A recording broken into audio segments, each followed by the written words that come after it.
In this lecture, I will explain you essential terms so that organic chemistry हो जाए easy. On the basis of sigma and pi bond बताएंगे कि कैसे किस carbon पर कौन सा हाइब्रिडाइजेशन होगा जो कि बहुत इंपॉर्टेंट रोल प्ले करेगा. एल्कीन्स एंड एल्काइंस की बात करेंगे, उनके रिगार्डिंग बॉन्ड लाइन फॉर्मूला कैसे लिखा जाता है, एल्काइल ग्रुप साथ में फंक्शनल ग्रुप ऐड करके कैसे कंपाउंड तैयार होता है, and the most important term primary, secondary and tertiary carbon या कार्बन कंपाउंड्स का डिस्कस मोस्ट इंपॉर्टेंट रहेगा. Normal, iso and neo carbon compounds जो कि कॉमन नेम में यूज करते हैं. बेंजीन को कैसे कैसे लिख सकते हैं और उसमें ऑर्थो कब बनेगा, मेटा कब बनेगा, पैरा कब बनेगा, उससे भी पहले फिनाइल क्या होता है, देन आफ्टर बेंजाइल ग्रुप क्या है, बेंजल ग्रुप क्या है, बेंजो ग्रुप क्या होता है और इनके एग्जाम्पल्स. कार्बन जिसका एटॉमिक नंबर 6 है और कॉन्फ़िगरेशन होता है 2 and 4. 4 इलेक्ट्रॉन्स वैलेंस शेल में इलेक्ट्रॉन्स हैं, यानी वैलेंस शेल के अंदर इलेक्ट्रॉन्स हैं 4. तो वैलेंस इलेक्ट्रॉन 4 होने की वजह से ये टेट्रावैलेंट होता है, यानी 4 वैलेंसी वाला होता है. कोवैलेंट कंपाउंड बनाता है फ्रीक्वेंटली. जो कार्बन के बहुत सारे कंपाउंड्स होते हैं उसका मेन रीजन है 4 वैलेंस इलेक्ट्रॉन, जिससे वो टेट्रावैलेंट हो जाता है. दूसरे आप पहले से जानते हैं कैटिनेशन प्रॉपर्टी भी कार्बन की होती है.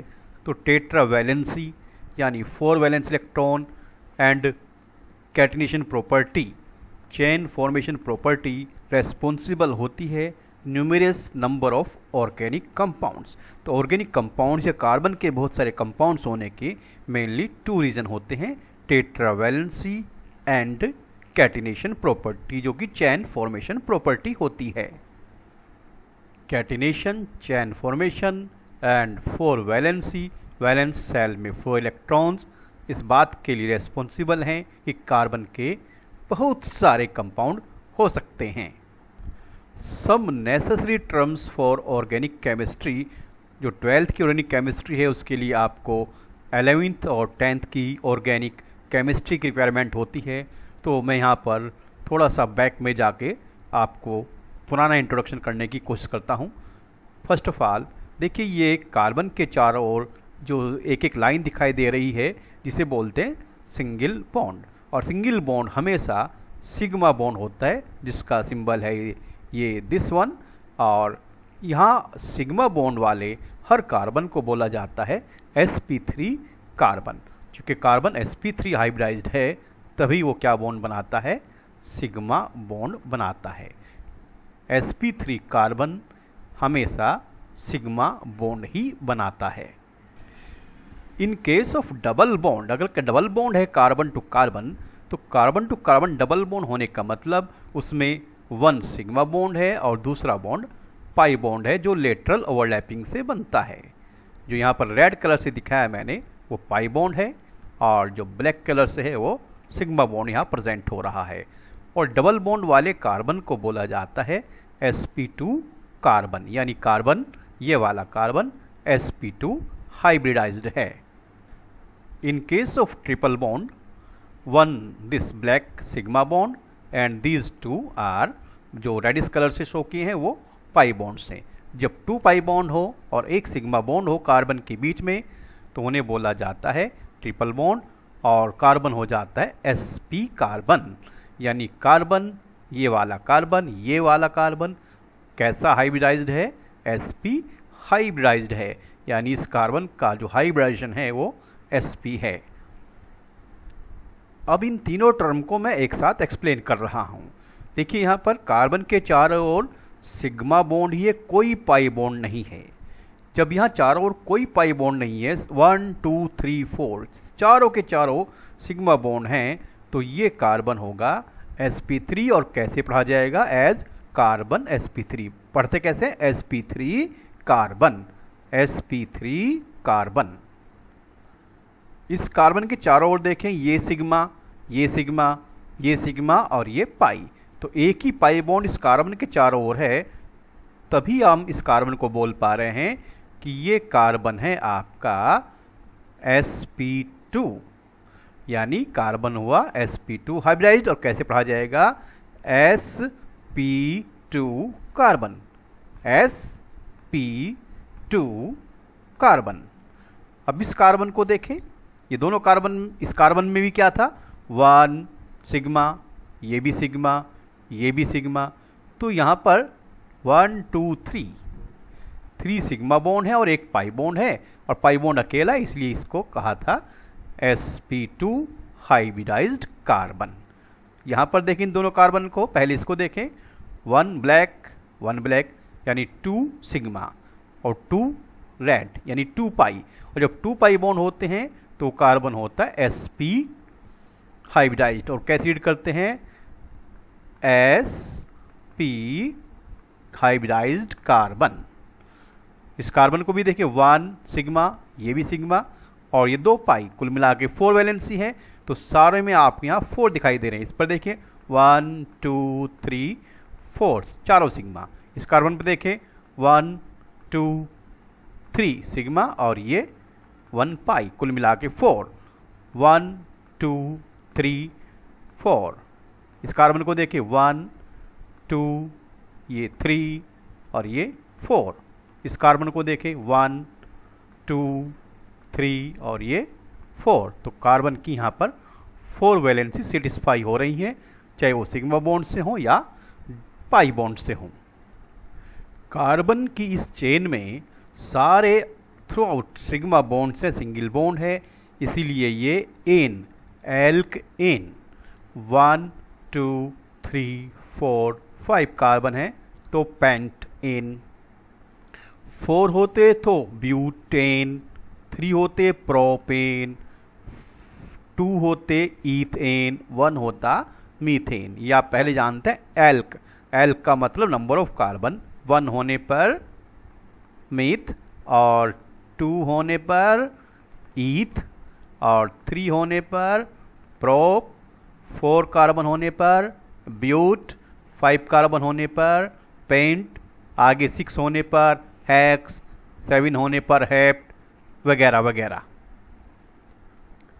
एल्कीन, यहाँ पर एक पाई बॉन्ड आ गया है, एक डबल बॉन्ड आ गया है, इसीलिए एल्कीन। इन तब जबकि हो डबल बॉन्ड।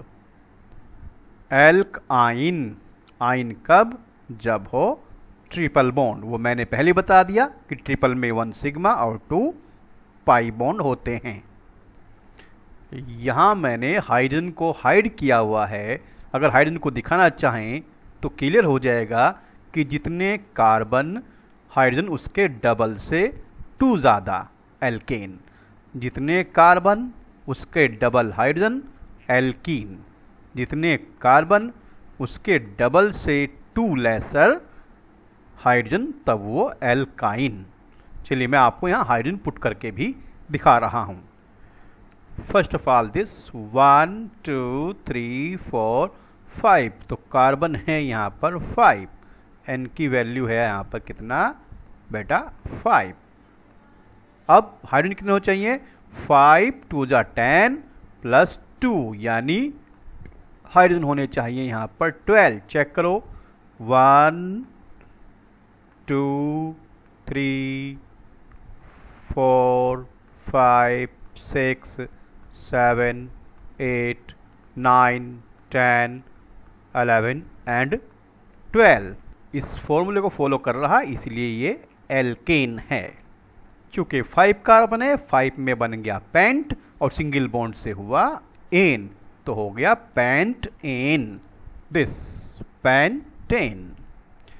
लुक हियर, यहाँ फिर से कार्बन 5 है तो एन एल्कीन है, तो 5 2 जा 10 होने चाहिए। चेक करें कार्बन 5 और हाइड्रोजन 10, कार्बन 5 एंड हाइड्रोजन 10।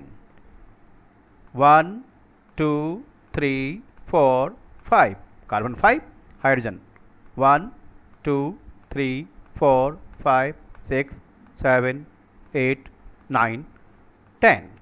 तो डबल हाइड्रोजन है कार्बन से, तो इसलिए ये है एल्कीन और नाम बनेगा पेंट 5 कार्बन और इन, चूंकि यहाँ पर ये डबल बॉन्ड जो कि इन को बयां कर रहा है। एल्काइन YNE, तो ट्रिपल बॉन्ड इसलिए एल्काइन। और पुरानी बात 1 2 3 4 5, 1 2 3 4 5, तो 5 carbon, 5 to the 10 minus 2 8, 8 hydrogen, 1 2 3 4 5 6 7 8, तो 8 है हाइड्रोजन। तो फॉर्मूले को फॉलो कर रहा है, इसलिए क्या है, एल्काइन, ट्रिपल बॉन्ड एल्काइन। इस स्ट्रक्चर को लिखने का तरीका ये भी हो सकता है, देखिए C यहाँ पर CH3, तो CH3 मिडिल में CH2, तो CH2 CH2 CH2 CH3, इसीलिए इस तरह की स्ट्रक्चर को हम ऐसे भी लिखते हैं, कैसे, CH3 CH2 फिर CH2 मिडिल में और 1 मोर CH2 आप देख रहे हैं, और फाइनली जो लास्ट वाला बनता है CH3, जैसा कि आप यहाँ पर देख रहे हैं।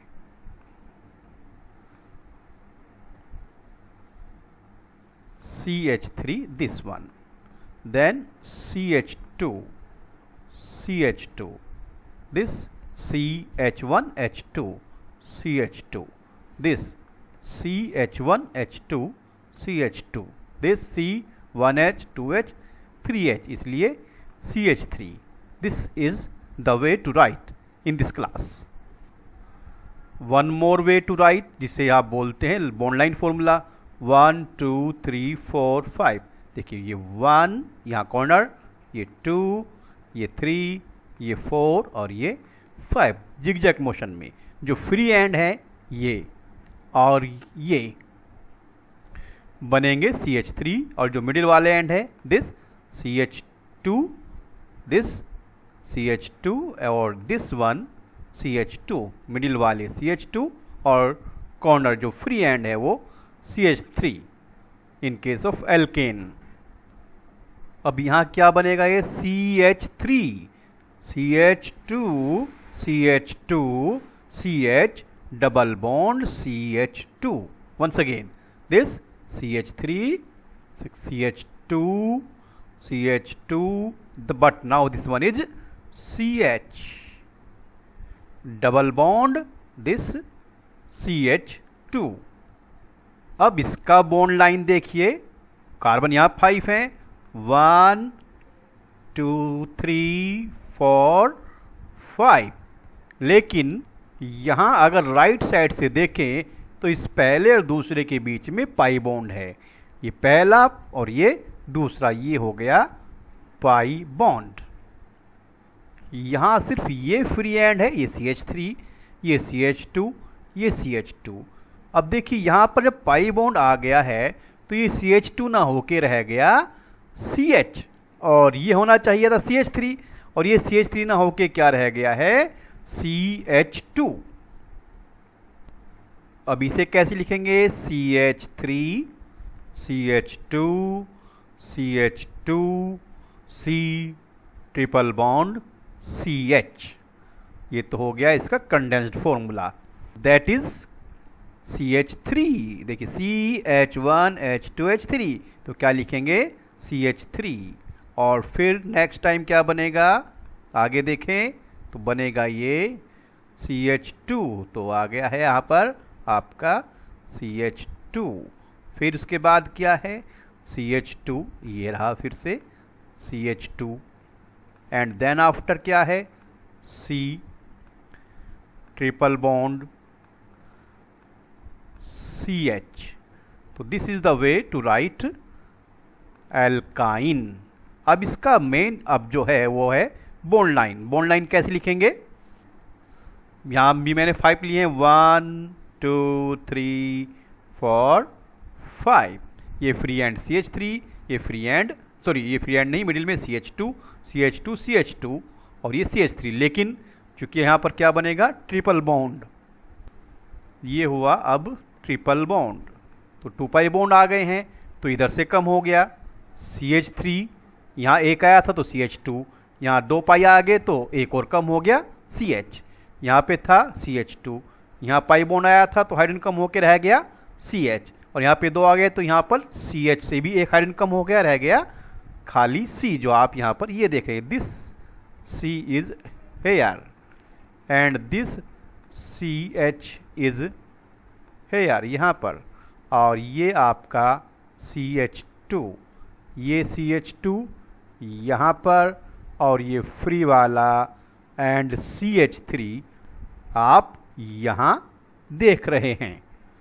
अब बात करते हैं एल्काइल। एल्काइल एक ग्रुप होता है जिसमें कोई फंक्शनल ग्रुप अटैच होके पूरा कंपाउंड बन जाता है। तो देखिए, जैसे एल्केन का फॉर्मूला CnH2n+2 होता है, 1 हाइड्रोजन रिलीज हुआ तो +2 की बजाय रह गया है +1। मीथेन से मिथाइल, इथेन से इथाइल, प्रोपेन से propyl. Methane CH4 1 carbon and 1 2 2 + 2 4 hydrogen, तो 1 हाइड्रोजन कम हुआ तो क्या बचा 3 हाइड्रोजन, 4 में से 1 गए तो 3 हाइड्रोजन, ये है मिथाइल। C2H6 है ना, C2 2 2 4 + 2 6, अब 6 में से एक हाइड्रोजन कम हुआ तो बचा आपका C2H5 यानी इथाइल। C3H8 प्रोपेन होता है, और प्रोपेन में हाइड्रोजन 8 हैं और 1 हाइड्रोजन यहाँ से माइनस कर दिया तो बचे हाइड्रोजन 7। फॉर्मूला फॉलो हो गया यहाँ फिर से, 3 2 6 + 2 8, अब यहाँ 3 2 6 + 1 तो बना 7। अब इनको C2H6 को लिख सकते हैं CH3 CH3 CH3 CH3, C2H6 can be written as CH3 CH3। तो चाहे पहले वाले कार्बन से हाइड्रोजन कम हो तो CH3 CH2, दूसरे वाले से कम हो तो CH3 CH2। प्रोपेन जैसा मैंने पहले बताया, कार्बन पहले पर CH3, दूसरे पर CH2 और तीसरे पर CH3 फ्री एंड, है ना। बॉन्ड लाइन से लिखते तो कैसे लिखते इसको, 1 2 3 सिंपली। C3H7, अब 3 कार्बन है, यहाँ से हाइड्रोजन रिलीज हो सकता है, यहाँ से हो सकता है, यहाँ से भी हो सकता है। फिलहाल तो हम कॉर्नर वाली बात कर रहे हैं, मिडिल वाली बात बाद में करेंगे जब आइसोनियोप वगैरह की चर्चा होगी, प्राइमरी सेकेंडरी टर्शरी। तो यहाँ से गए तो बनेगा CH3 CH2 CH2, यहाँ से हाइड्रोजन कम होगा तो बनेगा CH3 CH2 CH2, जो मैंने ये शो किया है। जनरली ऑर्गेनिक कंपाउंड मिक्सचर होता है alkyl group plus functional group. जैसे हमने लिया यहाँ पर एल्कोहल, एल्कोहल का एल्काइल ग्रुप अगर हम इथाइल ले लें और फंक्शनल ग्रुप एल्कोहल का होता है OH, तो क्या बनेगा इथाइल एल्कोहल। और इथाइल क्या है, दैट इज C2H5 या CH3 CH2। तो CH3 CH2 ये क्या हुआ इथाइल, प्लस OH क्या हुआ एल्कोहल, तो फॉर्मूला बना CH3 CH2OH। और C2H5 लें तो क्या बनेगा C2H5 अपने आप में क्या इथाइल, और OH यहाँ पर हम अटैच कर रहे हैं, हो गया ethyl alcohol. The most important term here, primary 1 degree, secondary 2 degree, tertiary 3 degree carbon या कार्बन कंपाउंड्स। हम कैसे कहेंगे कोई प्राइमरी है या सेकेंडरी है या फिर टर्शरी है, इसको जानने के लिए ज़रूरी है हम जाने पहले कि अल्फा कार्बन क्या होता है और बीटा कार्बन क्या होता है। Generally in case of single functional group, जब अकेला फंक्शनल ग्रुप या कोई सब्स्टिट्यूएंट हो, आप जानते हैं फंक्शनल ग्रुप और सब्स्टिट्यूएंट क्या हो सकता है। Functional group like OH alcohol, CHO aldehyde, COOH carboxylic acid, COX oil halides, CONH2 amides, ये फंक्शनल ग्रुप और हो सकते हैं। Substituent like Cl chloro, Br bromo, I आइडो, F fluoro, NO2 nitro etcetera. Carbon chain में जिस carbon पर functional group या substituent होता है उसे बोल रहे हैं alpha carbon. Very important, alpha carbon क्या है, कार्बन की चेन में जिस कार्बन पर फंक्शनल ग्रुप या सब्स्टिट्यूएंट अटैच होता है उस कार्बन को कह रहे हैं अल्फा कार्बन, जबकि उसके पड़ोसी कार्बन को बोलते हैं बीटा कार्बन। एक पड़ोसी है तो एक बीटा कार्बन, 2 पड़ोसी हैं तो 2 बीटा कार्बन, 3 पड़ोसी हैं तो 3 बीटा कार्बन। बिल्कुल पड़ोस की बात हो रही है, दूर की बात नहीं हो रही है अगर अल्फा कार्बन पर एक ही बीटा कार्बन है, या यूँ कह लीजिए कि अल्फा कार्बन की केवल वन वैलेंसी ही वन कार्बन से सेटिस्फाई है, तब आप उसे कह रहे हैं प्राइमरी कार्बन, और कंपाउंड बनेगा primary compound, primary alcohol, primary aldehyde वगैरह वगैरह।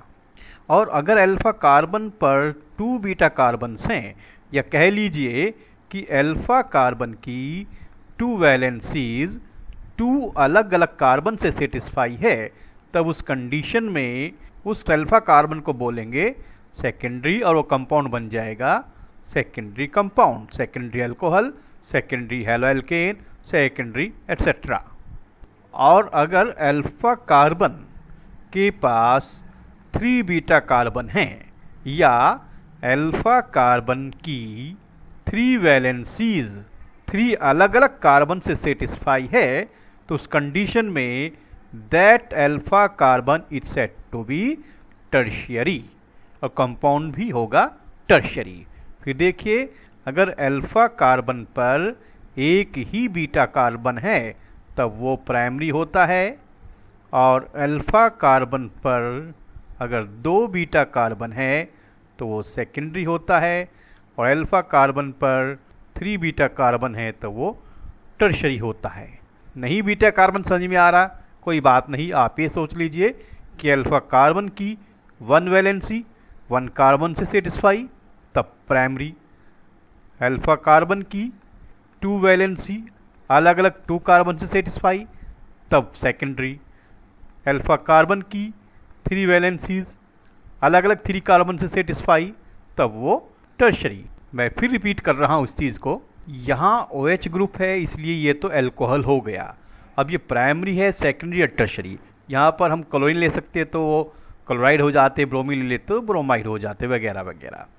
अब इसको प्राइमरी क्यों कह रहे हैं? देखिए, ये OH जिस कार्बन पर है, लुक दैट, ये कार्बन इम्पोर्टेंट, ये कार्बन अल्फा कार्बन, चूंकि इस पर फंक्शनल ग्रुप अटैच है इसीलिए इस कार्बन को बोल रहे हैं अल्फा कार्बन। और इसके पड़ोस में सिर्फ अकेला ही ये कार्बन है जिसे बोलते हैं बीटा कार्बन।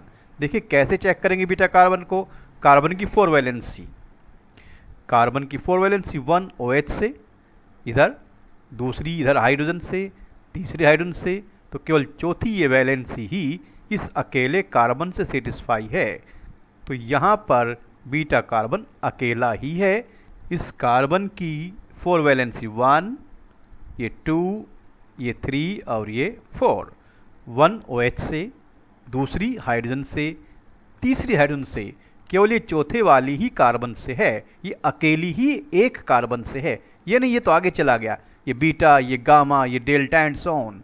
हम केवल अल्फा के पड़ोसी की बात कर रहे हैं जो बीटा, एक ही बीटा कार्बन है।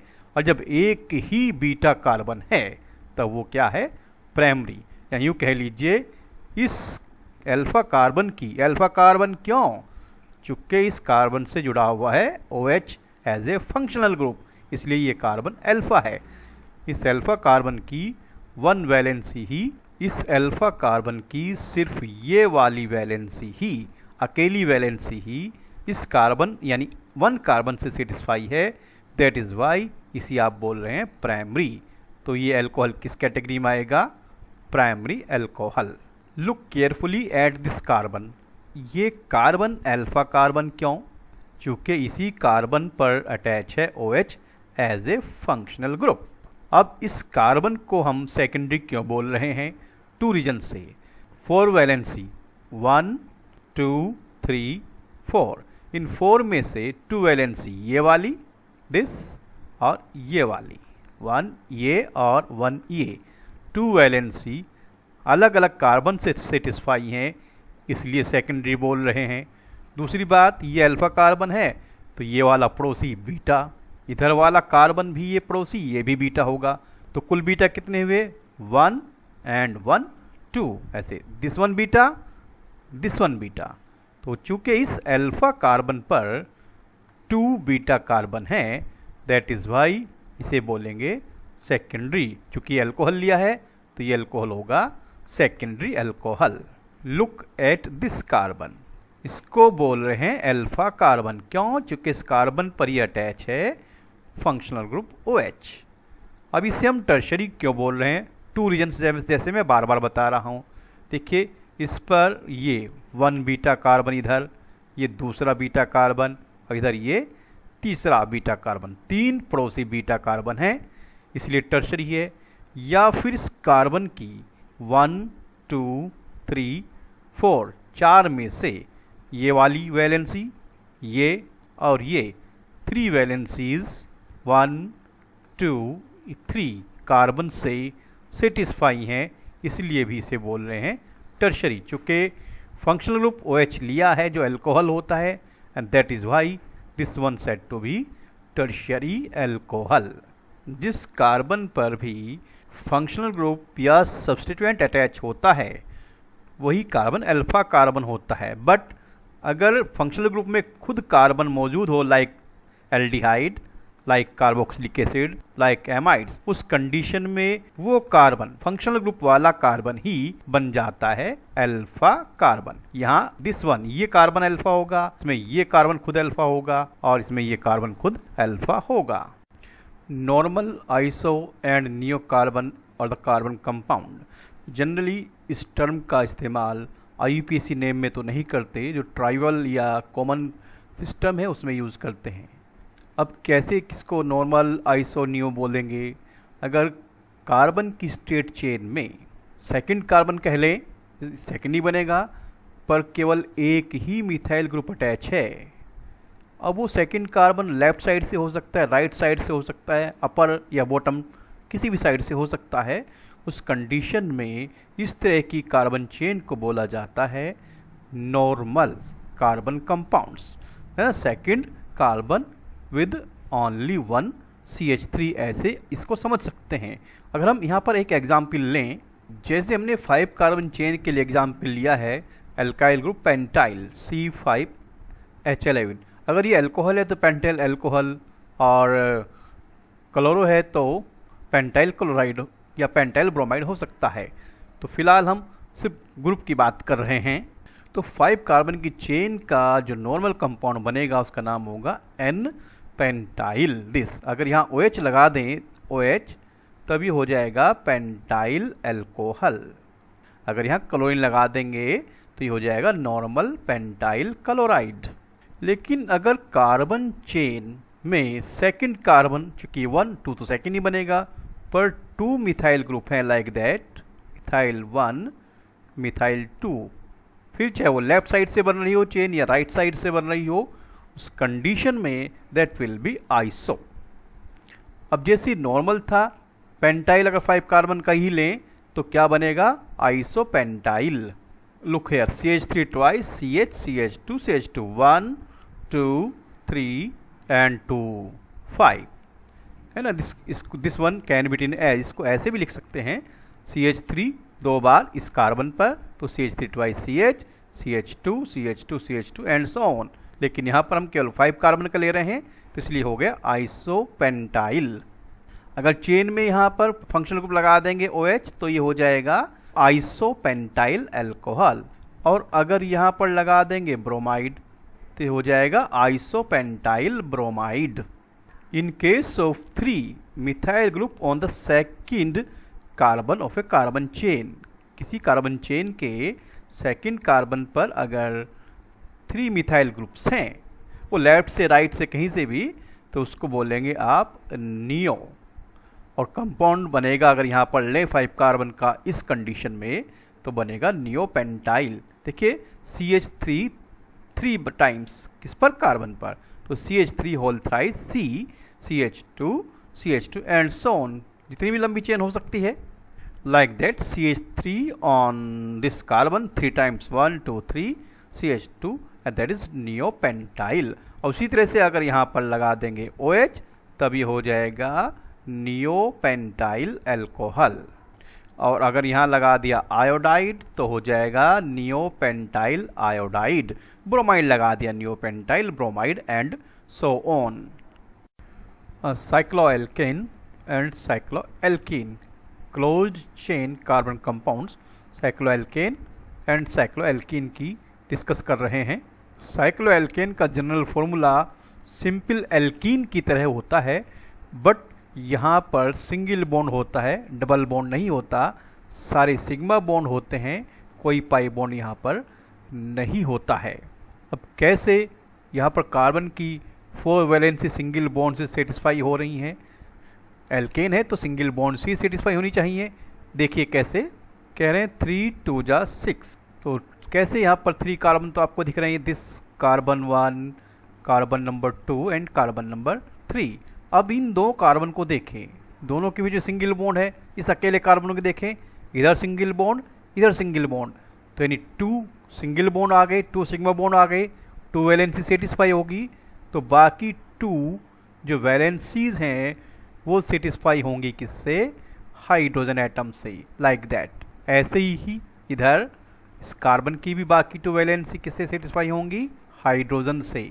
Similarly this one rest to also by hydrogen. तो क्या क्लियर दिखाई दे रहा है यहाँ पर कि इस प्रोपेन में, साइक्लोप्रोपेन में यानी साइक्लोएल्केन में हर कॉर्नर पर कार्बन है और 2 हाइड्रोजन हैं। Each corner contain 1 carbon and 2 hydrogen. किसके लिए? साइक्लोएल्केन्स के लिए। Similarly cyclobutane single bonds, cyclo chain close है, 1 2 3 एंड 4 कार्बन, और ईच कॉर्नर पर 2 हाइड्रोजन 2 हाइड्रोजन 2 हाइड्रोजन 2 हाइड्रोजन, जैसे मैंने अभी बताया था आपको। तो इस तरह से 2 2 4 2 6 एंड 2 8। तो साइक्लोब्यूटेन में 8 hydrogen and 4 carbon. Similarly cyclopentane 5 1 2 3 4 5 carbon, और hydrogen 2 2 4 2 6 2 8 and 2 10. That is why 10 hydrogen. Similarly, in case of cyclohexane, 6 carbon, 1 2 3 4 5 and 6, और each corner पर कितने हाइड्रोजन? 2 2 4 2 6 2 8 2 10 and 2 12. तो सिमिलरली आप साइक्लोहेक्सीन या साइक्लोप्रोपीन, साइक्लोब्यूटीन, साइक्लोपेंटीन को भी समझ सकते हैं। लुक हेयर, साइक्लोएल्कीन में जितने कार्बन उसके डबल से 2 कम हाइड्रोजन। अब देखिए साइक्लोप्रोपीन, तो साइप्रोप मतलब 3 3 2 जा 6 -2 4। अब कैसे यहाँ पर दिखाई देंगे 3 carbon and 4 hydrogen? Look carefully here. अगर हम यहाँ देखें ईच कॉर्नर पर तो कार्बन होगा ही, लाइक दैट, क्लियर। अब देखिए इस कार्बन की वैलेंसी 1 2 3 पहले सेटिस्फाई है, तो यहाँ पर तो केवल हाइड्रोजन कितना बनेगा? 1। इस कार्बन को देखें 1 2 3 पहले सेटिस्फाई है, तो इसके लिए भी हाइड्रोजन कितना चाहिएगा? 1। इस कार्बन को देखें 1 एंड 1 2 ही सेटिस्फाई हैं, तो इस कार्बन को कितने हाइड्रोजन चाहिएंगे? 2, चूँकि बाकी 2 किससे सेटिस्फाई होंगी? हाइड्रोजन से। तो इस तरह से 1 2 3 4, तो बना C3 C1 C2 C3 4 hydrogen. कैसे? 1 hydrogen 2 hydrogen 3 hydrogen and 4 hydrogen. Similarly cyclobutene को समझा जा सकता है कैसे? यहाँ पर 4 कार्बन है, 1 2 3 4, और हाइड्रोजन 6 कैसे? देखिए यहाँ पर इस कॉर्नर को देखें, अगर यहाँ पे मैं कार्बन पुट करूँ तो इसकी 1 2 3 पहले से ही सेटिस्फाई है, तो यहाँ पर केवल 1 हाइड्रोजन होगा। यहाँ पर कार्बन पुट करें तो 1 2 3 पहले से ही हैं, इसको भी हाइड्रोजन कितना चाहिएगा? केवल 1 चाहिएगा। यहाँ पर कार्बन लें, यहाँ पर कार्बन लें, तो इन दोनों कार्बन की केवल 1 एंड 1 2, इस कार्बन के लिए 1 एंड 1 2 वैलेंसी ही हाइड्रोजन से सेटिस्फाई हैं, तो सॉरी सिंगल बॉन्ड से सेटिस्फाई हैं, तो बाकी 2 किससे होंगी? हाइड्रोजन से करनी पड़ेंगी। जब हाइड्रोजन से करेंगे तो कुल कितने हाइड्रोजन हो गए यहाँ पर? 1 2 3 4 5 6। तो इस तरह से यू कैन कंसीडर, आप समझ सकते हैं कैसे साइक्लोब्यूटीन को C4H6 लिखा गया है। सिमिलरली साइक्लोपेंटीन 1 2 3 4 5 कार्बन और 8 हाइड्रोजन कैसे होंगे अब आप समझ गए होंगे। C6H10 1 2 3 4 5 6 कार्बन और बाकी hydrogen.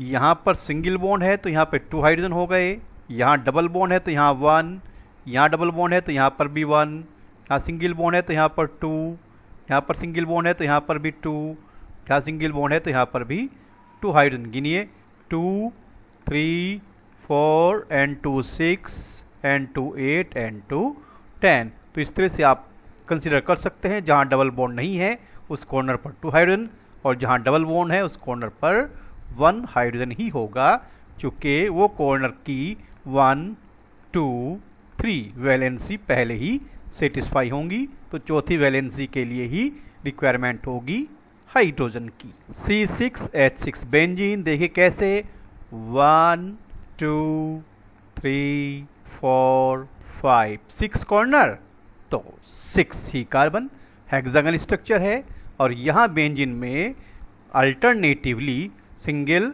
Double single double single double bond होते हैं।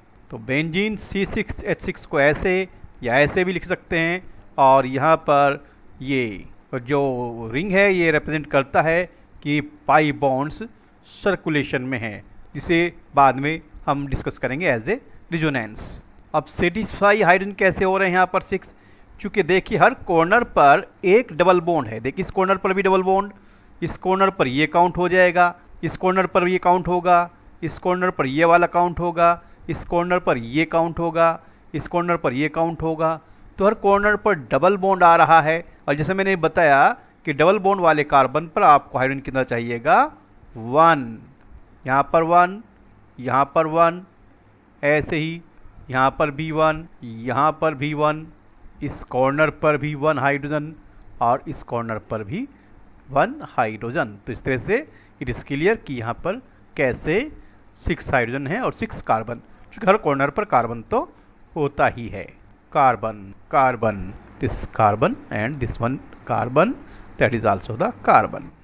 ओके, तो ये लर्न करने की चीज़ें हैं कि बेंजीन को हम ऐसे ऐसे रिप्रेजेंट कर सकते हैं। अब फिनाइल क्या होता है, जैसे मीथेन से मिथाइल होता है, यहाँ बेंजीन से फिनाइल बनता है जब बेंजीन से 1 हाइड्रोजन रिमूव हो जाता है।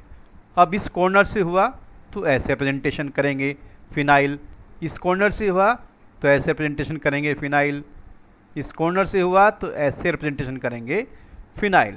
और जहाँ से भी हाइड्रोजन रिमूव होता है वहीं पर कोई फंक्शनल ग्रुप आ सकता है और उसी नंबर को आप देंगे 1। यहाँ पर ये नंबर 1 होगा, यहाँ पर ये नंबर 1 होगा, वहीं से काउंटिंग होगी जब बात नेम की कर रहे होंगे। Ortho C6H4, Meta C6H4, para C6H4। अगर बेंजीन के 2 कॉर्नर से हाइड्रोजन रिमूव होते हैं तो वो बनता है C6H4। कब उसे ऑर्थो कहेंगे, कब उसे मेटा कहेंगे, कब उसे पैरा कहेंगे। O ऑर्थो, M मेटा और P पैरा। अब उससे पहले होना चाहिए फिनाइल। जब तक फिनाइल नहीं होगा, C6H5 नहीं होगा, तब तक C6H4 नहीं हो सकता। तो यहाँ पर ये फिनाइल था तो ये 1 पोजीशन और ये पोजीशन नंबर 2। ऐसे ही यहाँ से फिनाइल था तो ये पोजीशन नंबर 1, पोजीशन नंबर 2। यहाँ पर फिनाइल था तो ये पोजीशन नंबर 1 और ये पोजीशन नंबर 2। यानी ऑर्थो बनता है कौन सी पोजीशन से, 1 2 पोजीशन से बनता है ऑर्थो। अब 1 और 2 चेंज भी हो सकते हैं। अगर यहाँ सीनियर फंक्शनल ग्रुप होगा तो ये 1 हो जाएगा। दोनों पोजीशन में से जिस पर भी सीनियर फंक्शनल ग्रुप होगा वो पोजीशन 1 होगी और दूसरी 2 बनेगी इन टर्म्स ऑफ ऑर्थो। ऐसे ही मेटा, META मेटा, है ना, ये 1 और 3 पर होता है मेटा, 3rd पोजीशन मेटा। अब 1 3 हम क्यों कह रहे हैं, क्योंकि हो सकता है यहाँ पर सीनियर फंक्शनल ग्रुप हो तो 1 यहाँ से काउंट हो जाएगा, बट हम तो फिनाइल से स्टार्ट कर रहे हैं 1 3। ऐसे ये भी क्या है, मेटा है, और 1 और ये 3 ये भी क्या है, मेटा। यानी 1 and 3 पोजीशन मेटा बनती है। इसी तरह से पैरा, PARA पैरा। अब ये 1 ये 2, ये 3, तो ये पोजीशन आई आपकी 4। तो यानी 1 एंड 4 पोजीशन होती है पैरा। जो सीनियर 1 वो 1, ये 1 है तो काउंटिंग 1 2 3 4 या 1 2 3 4। ऐसे ही यहाँ पर अगर ये 1 पोजीशन है तो 2 3 4 या 1 2 3 4, तो 1 4 पोजीशन पैरा। तो इस तरह मैंने बताया आपको कि ऐसे रिप्रेजेंटेशन ऐसे ऐसे किसी तरह से, चूंकि जहाँ से शुरुआत होगी वो 1 होगा, 1 2 ऑर्थो, 1 3 मेटा, 1 4 पैरा। तो ये हैं आपके ऑर्थो, किस तरह से रिप्रेजेंट कर सकते हैं, ये है मेटा और ये है पैरा। जब आगे प्रोसीड करेंगे तो आपको आसानी रहेगी जब हम ऑर्थो बोलें या मेटा या पैरा, जब आगे चैप्टर्स में प्रोसीड करेंगे you feel better one. Benzene के हेड पर ये CH1H2H3 यानी CH3 मिथाइल, CH3 मिथाइल, और ये बेंजीन तो इसलिए मिथाइल बेंजीन, जिसे टॉल्यूइन भी बोलते हैं। टॉल्यूइन से एक हाइड्रोजन रिमूव हो जाए तो बना ग्रुप होता है बेंजाइल, और 2 हाइड्रोजन रिमूव हो जाए तो बना ग्रुप होता है बेंजल, और 3 हाइड्रोजन रिमूव हो जाए टॉल्यूइन से तो बनता है ग्रुप बेंजो, CH2। तो ये बेंजाइल ग्रुप है। अगर यहाँ Cl आया तो बेंजाइल क्लोराइड, यहाँ पर अगर आ जाता OH तो बन जाता benzyl alcohol. Look here, benzyl, अगर यहाँ दोनों पर क्लोरीन आ जाए, यहाँ पर भी क्लोरीन और यहाँ पर भी chlorine, that is benzal di chloride. But देखिए इन दोनों सिंगल बॉन्ड को एक कंबाइन किया तो बन गया डबल बॉन्ड, और यहाँ पर आ गया ऑक्सीजन, तब ये बनता है बेंजल्डिहाइड। अब कैसे हम इसको बोलते हैं benzaldehyde? Look carefully here, what is this? This one is an aldehyde, CHO, clear है, दैट इज एल्डिहाइड। और दिस वन देखें तो ये क्या है आपका बेंजल, तो बेंजल प्लस दिस एल्डिहाइड तो हुआ benzaldehyde. Look here for benzo, अब यहाँ पर ये ट्रिपल बॉन्ड है, 1 2 3 में से हमने क्या किया, 2 bond one side 1 bond other side किया, तो इधर लगाया OH और इधर लगाया डबल बॉन्ड O, तो ये क्या होता है COOH, ये होता है कार्बोक्सिलिक एसिड